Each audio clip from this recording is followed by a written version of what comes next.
CFTO and News Talk 1010 CFRB invite you to the Toronto Boat Show presented by the Toronto Star. Enter the Let's Go Boating contest of the show. Your chance to win a 2005 Dodge Dakota Laramie Quad Cab with trailer package, plus a Princecraft Ventura 190V deck boat complete with a 220 horsepower Mercury Cruiser engine and $80,000 package. The Toronto Boat Show, January 15th through 23rd at the National Trade Center Exhibition Place. Enter at the show. Then watch CFTO News at noon on January 26th for the winner. CFTO wants to help you achieve your goals with your chance to win a Vision treadmill from Fitness Source. From home gyms to treadmills, free weights to Pilates equipment, there's only one source, the Fitness Source. And now take 3 years to pay on selected fitness equipment. The Fitness Source will give you the best advice, the best selection, and most importantly, the best price on brand name fitness equipment in Canada. Achieve your goals with Fitness Source. Fitness Source for all things fitness. Enter online at CFTO for your chance to win a Vision 9200. Then tune to CFTO News at noon, February 22nd for the winner.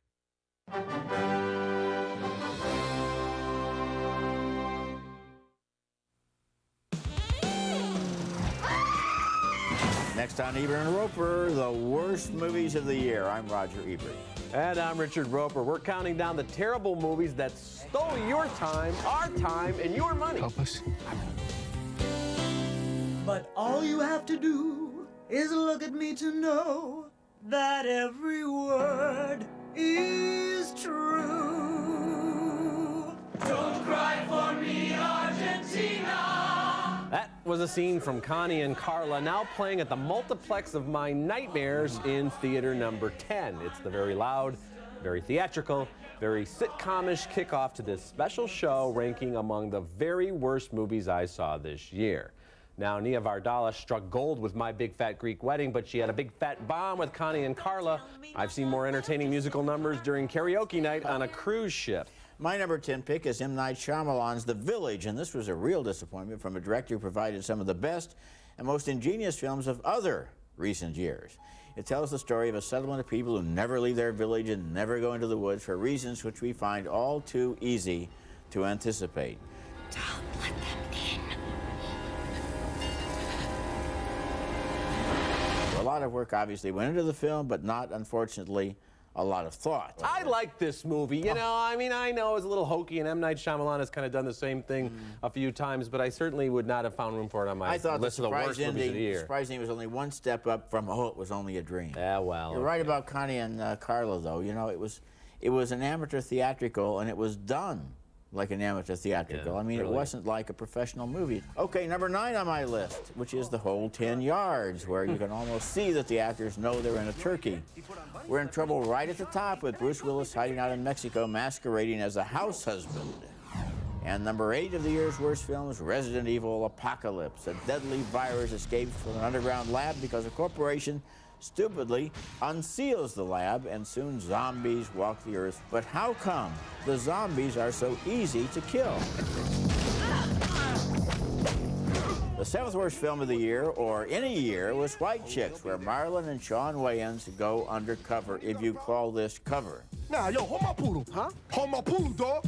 Now, is it only me, or did the Wayans brothers look like creatures the zombie hunters should have been shooting at in Resident Evil Apocalypse? It is not only you, and actually you've given me inspiration. I think if we took your 3 titles and we had the zombie killers from Resident Evil go through the whole 10 yards and White Chicks mowing everybody down, you might have gotten one slightly entertaining movie. You know, Resident Evil, it's based on a video game, and they actually dumbed it down to turn it into a movie, which is hard to do. Which is not good, not good. Now, live from New York, it's another Saturday Night Live alum and a dreadful comedy that wouldn't be worth your $2 if you saw it in the bargain bin at the local Piggly Wiggly. It comes in at number 9 on my list. Taxi was about as much fun as getting a flat tire in Midtown Manhattan during rush hour in a rainstorm. You can't die from nitrous oxide, can you? Ah! It's laughing gas. Now, see, the idea is we're supposed to be the ones laughing, but at least Taxi was light and forgettable, unlike the sickening horror film that ranks number 8, Saw, the ugliest, nastiest movie of the year. This is yet another woeful and derivative attempt to mimic the style and shock of the Brad Pitt-Morgan Freeman film, Seven. But instead of a darkly intriguing story, Saw had a lingering, near pornographic approach to torture and dismemberment. The plot, such as it is made incomprehensible by a jagged timeline and ridiculous red herrings, topped off by a twist ending that defies all logic, even horror movie logic. Congratulations, you are still alive. Most people are so ungrateful to be alive. And whose idea was it to make a live-action movie based on a cult British series from the 60s about crime-fighting puppets? Maybe there were 6 people in America anticipating the theatrical release of the number 7 movie on my list, Thunderbirds. Time to thunderize. Yes! In the case of Thunderbirds, the move from puppets to humans wasn't necessarily an acting upgrade. You know, Thunderbirds was going to go on my list of the worst films of the year, but it just wasn't good enough. Okay, I know exactly what you mean by that. All right, coming up next, 2 Oscar-winning actresses sink to new depths as we count down the worst films of 2004. I am dying.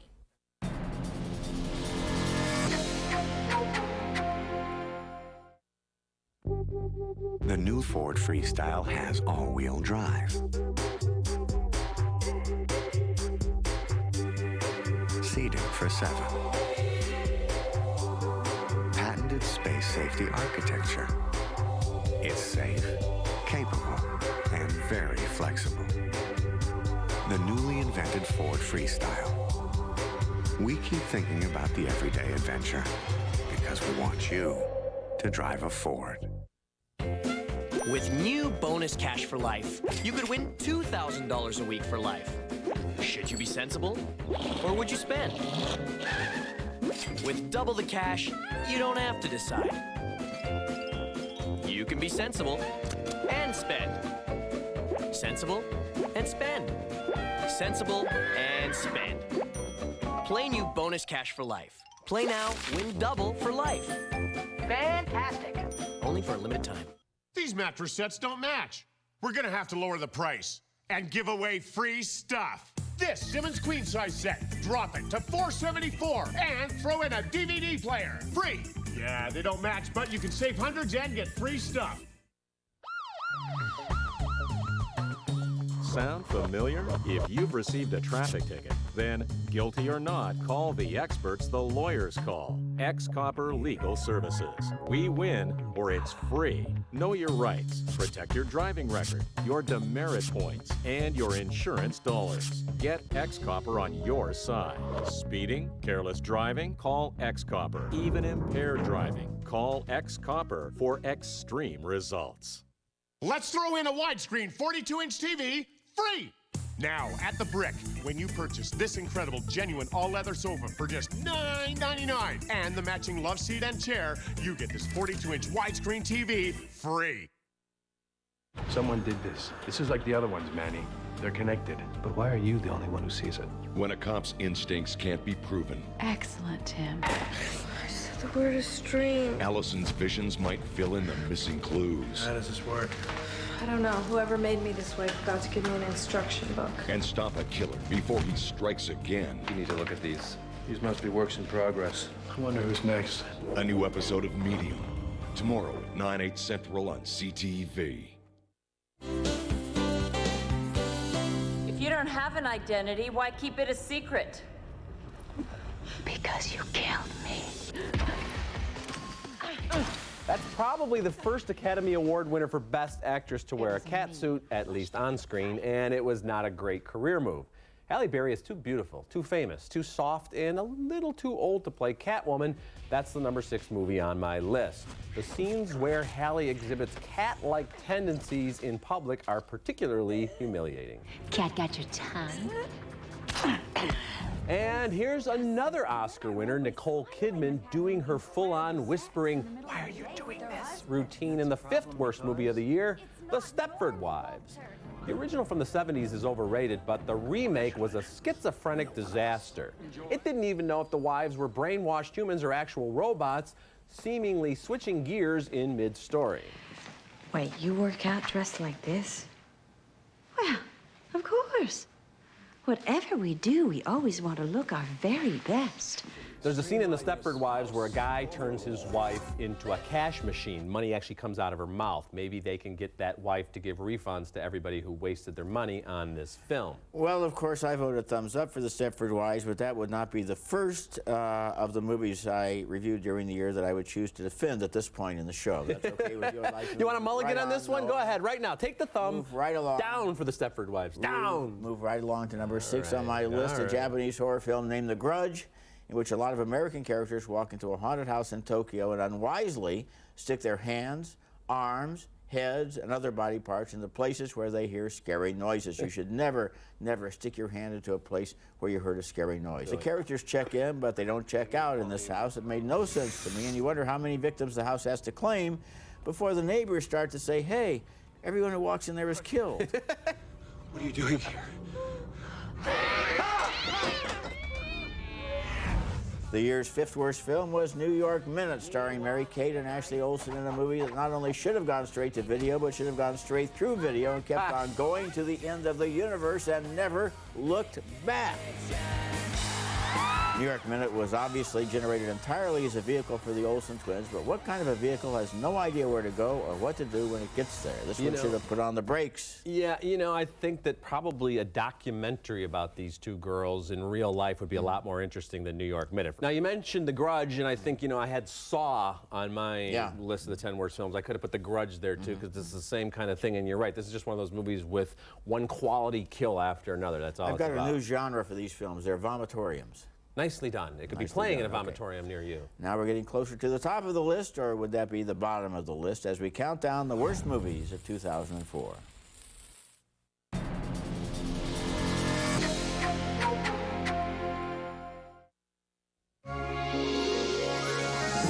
Winterlude in Ottawa. In a magical city that crafts enchantment out of something as simple as ice and snow. Winter in Ontario. Hundreds of winter festivals and events. Discover innocence. Discover Ontario. Just don't know how to talk to him. How to get him to, you know, understand I'm on his side. Can't grow up in this place. Michael reaches his breaking point. We need to get off this island. Are you suggesting something? We build a raft. A raft. And his clash with Locke turns dangerous. What is wrong with you? I was just coming. I told you to stay away from my son. I get you with my son again. I'll kill you. An all-new episode of Lost. Wednesday at 8/7 Central on CTV. Wow, $5.99 for this sumptuous pillow top mattress. But at United Furniture Warehouse, you get a free bed frame, no GST, and a free Serta sheet. All this for only $5.99. Wow! United Furniture Warehouse. Gunmetal. Jet black. Bermuda. York's new Affinity heat pump and furnace systems are sleek, quiet, and efficient. Champagne. And they come in a choice of colors that are as distinctive as you are. Stone. Because people like color. The new beautiful Affinity series from York.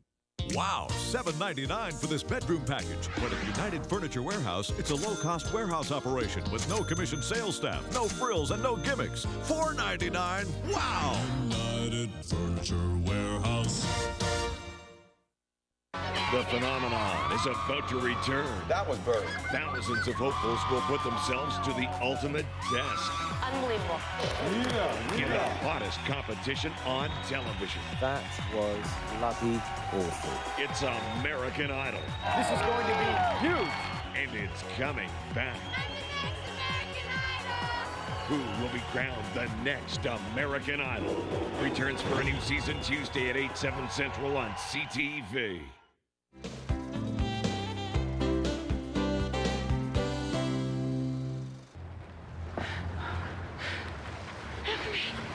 Help me, please. Here, hide in mine. In there. Counting down the worst movies of 2004, Dogville is my number 4 pick, a disappointment from the usually exciting Lars von Trier. He draws the chalk outlines of a Rocky Mountain mining town on the floor of a soundstage and enacts a labored dirge about citizens who are vindictive and mean-spirited and yet keep up an act of small-town friendliness. Actors like Nicole Kidman and Paul Bettany are wasted, and others like Lauren Bacall are hardly used. Dogville was called anti-American, but if you ask me, it's actually anti-audience. Number 3 on my list is a nasty piece of business named The Girl Next Door. This one masqueraded as a teen comedy, but what a premise. Emile Hirsch stars as a kid who falls in love with the sexy girl next door, only to discover she is a porn actress, so he recruits her and some of her porn friends to make a movie during the senior prom. This girl is either too young to be making porn or too old to be dating this kid. You decide. I'm all wet. Can I come in?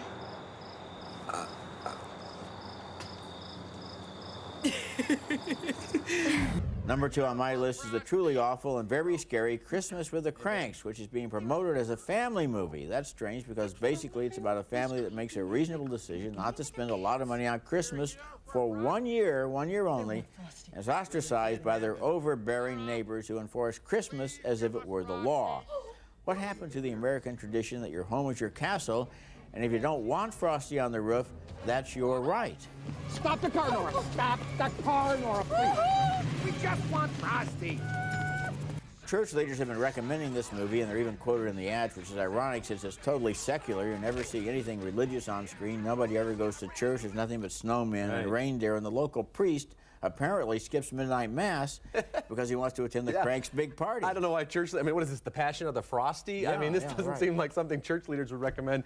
And, you know, to go back to Nicole Kidman in Dogville, 3 movies this year. In Dogville, she's chained to a bed and assaulted by just about everybody in town. In The Stepford Wives, her husband wants to turn her into a robot. And in Birth, her husband drops dead, and a 10-year-old boy comes back and says, "I'm your husband reincarnated." That's a tough year at the movies for Nicole Kidman. I kind of like Birth. I thought that was a good movie. I know we disagreed on it. Yeah, but you and in Nicole, that case, you were the wrong. two. You were the two. wrong. Yeah, right. Okay, well, whether the source material is the puppets of Thunderbirds or cartoon characters such as the Flintstones or Fat Albert and the Cosby Kids, turning those old TV favorites into live-action films is almost always a bad idea, never more so than with the inexplicably popular Scooby-Doo franchise. This year we had Scooby-Doo 2, Monsters Unleashed, which ranks at number 4 on my list, and it once again features the worst CGI creation of all time. No, not Freddie Prinze Jr., the dog. Exchanging glances, Scooby-Doo.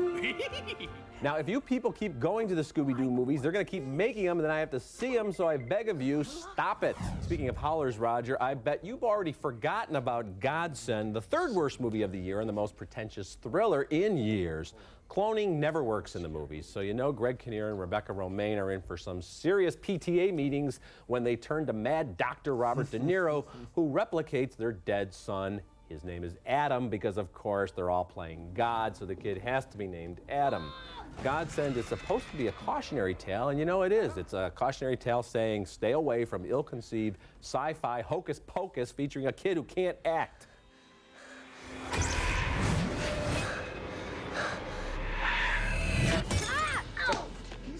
Take it easy!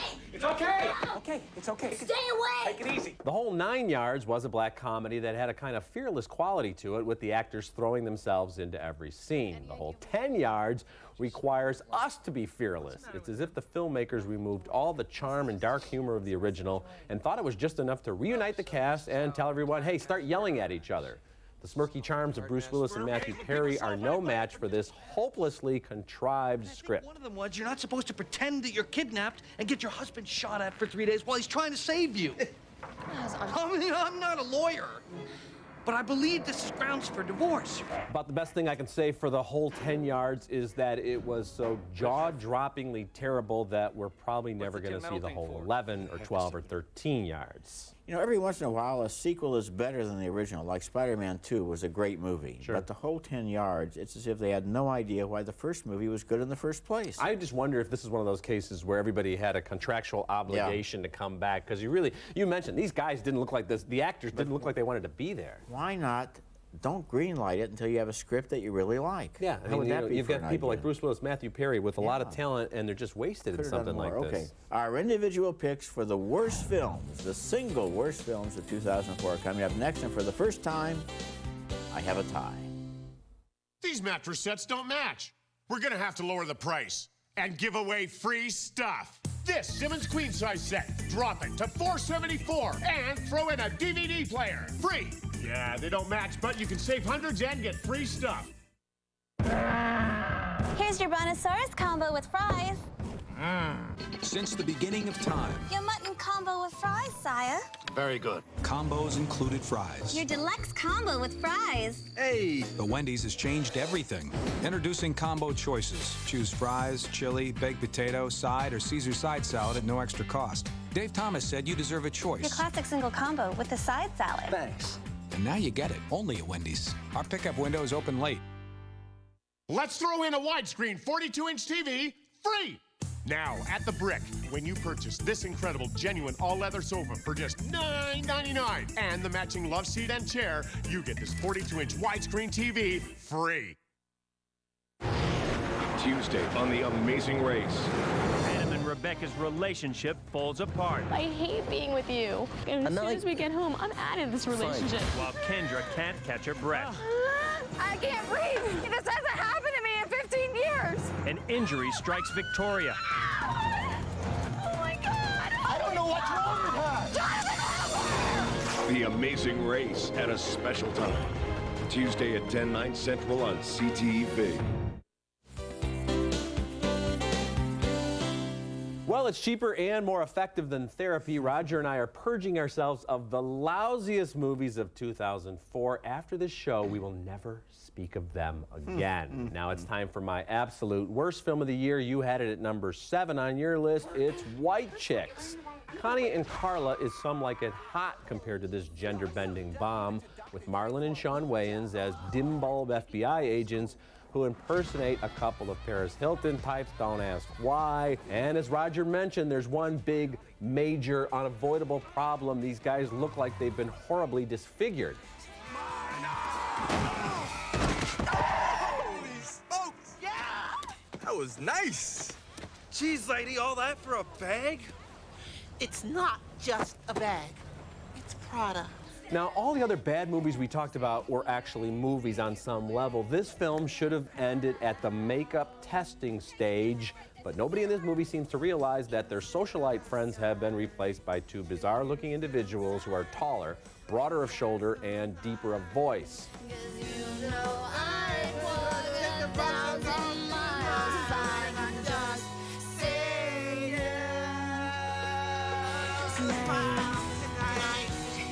Now, 6 writers, including 3 Wayans brothers, carefully crafted a script, if you want to call it that, that's heavy with flatulence jokes, easy cheap shots at the idle rich, and slapstick that is straight from the old vaudeville handbook, and that's an insult to vaudeville. This is the kind of movie where the characters are always saying, "It's not what you think," or "Let me explain," but they never get the chance to explain because that would stop the movie dead in its tracks. We should only be so lucky. I want to go back to the makeup. I mean, these people look scary. Yeah. They do not look like human beings. And they don't look like they're in makeup either. They just look like some kind of an alien that didn't get the blueprints right when they were creating human beings. It's so true. They just bring every scene to a halt because you just look at them and they're so odd that you can't even pay attention to anything else, including the humor, if there was any. And even in a movie like this, where it's obviously a farce and it's broad and it's over the top, if every single character has to be an absolute idiot who never says, "Hey, you don't look like my friend," you're just watching it going, "Well, what are you doing here? How can you continue with this film?" Bad idea. Okay. My choice as the year's worst film is a tie. Yes, Cheater. a tie vote, ladies Cheater. and gentlemen. A tie between Troy and Alexander. How can you choose? I can choose. Okay. There's 2 stories here of unconvincing heroes leading unlikely armies into incomprehensible battles between inconsequential love scenes and dialogue so unlikely it could have been written directly for Mad Magazine. In Troy, Brad Pitt played Achilles, who was but one man in an army of countless thousands or millions or trillions, I don't know, but everything stopped for his big fight.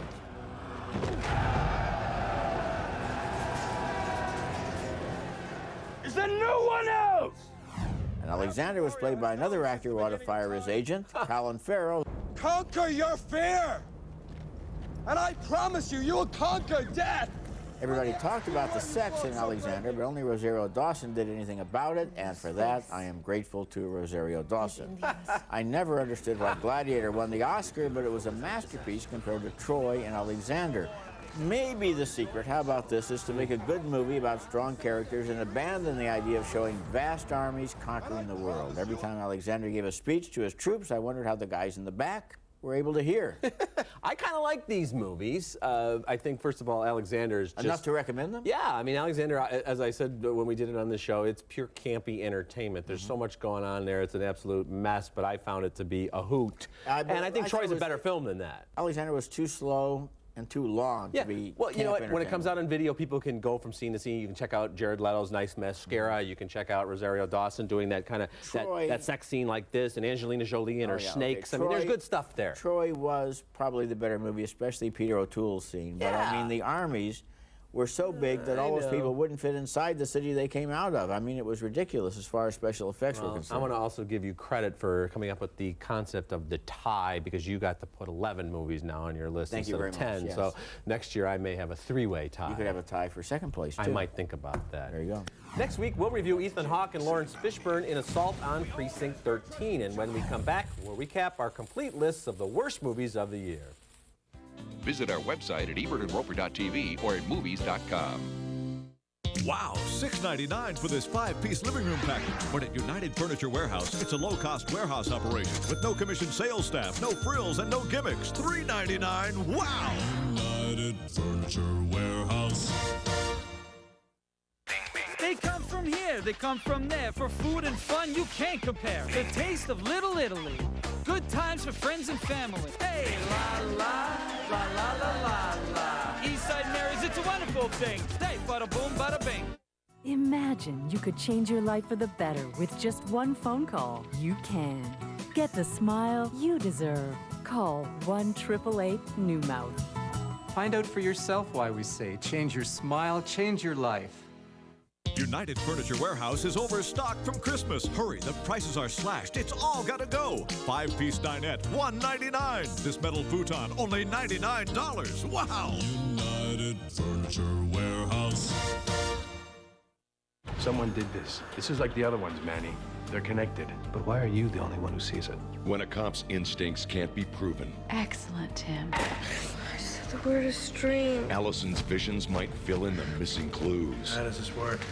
I don't know. Whoever made me this way forgot to give me an instruction book. And stop a killer before he strikes again. You need to look at these. These must be works in progress. I wonder who's next. A new episode of Medium. Tomorrow at 9/8 Central on CTV. Closed captioning brought to you by Kalen Porter's debut CD, 219 Days, on sale now.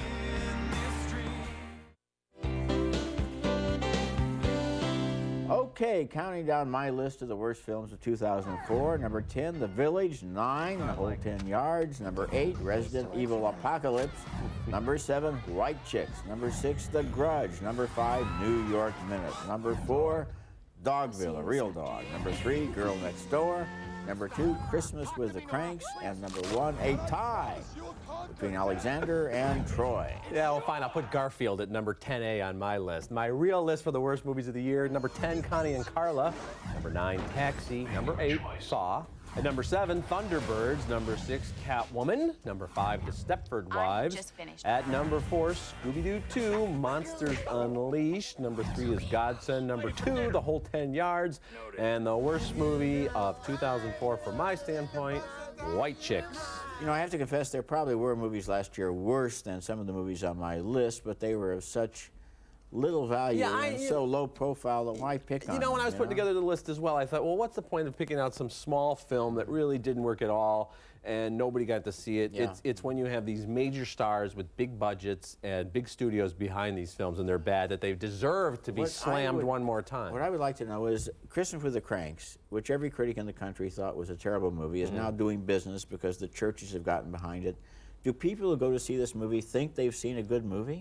I don't know. You know, once they've got your money, they've got your money. I haven't heard from a lot of people who said, well, I saw Christmas with the Cranks and I think you're crazy. Because it's certainly In not fact, I've gotten like one email. It's not a movie about churchgoers or about, you know, the religious significance of Christmas in any way at all. In fact, it's quite the opposite. It's an embarrassing film. Okay, remember you can hear all our recent reviews at ebertandroeper.tv or at movies.com. You can read Richard's columns at suntimes.com and read my reviews at rogerebert.com. We'll leave you with a look at movies now in theaters, and until next week, the balcony is closed. 2 thumbs up for In Good Company, nice movie with Topher Grace and Dennis Quaid. 2 more thumbs up for A Love Song for Bobby Long, and 2 thumbs up for Coach Carter opening this week. Yeah, this is the season where most of the Christmas movies are held over in long runs, and so it's nice that there is something new like Coach Carter. Yes, Samuel L. Jackson really elevates that past the normal sports cliche movie. Yes, he does. I discovered the difference. I discovered the surge of moisture in Blistex Complete Moisture. Discover Blistex. Discover what your lips are missing. Get up to 4 great home equity offers. Faster than some bankers answer the phone. Please continue to hold. When banks compete, you win at LendingTree.com. Dry, cracked feet? Ordinary lotions aren't made for tough foot skin. Try new Gold Bond Foot Cream. Gold Bond penetrates fast with 7 moisturizers and nurturing vitamins. New Gold Bond Foot Cream. Oh, I invited Mom to dinner. Need flavor fast? New Quick Shot injectable marinades. Better than yours, Mom. Cajun Injector Quick Shot marinades. Flavor in a minute. Closed captioning for Ebert and Roeper is brought to you by Blaster Butter, the ultimate theater-style butter-flavored popcorn. Just the way you like it. Oh, yum. Jolly Time popcorn.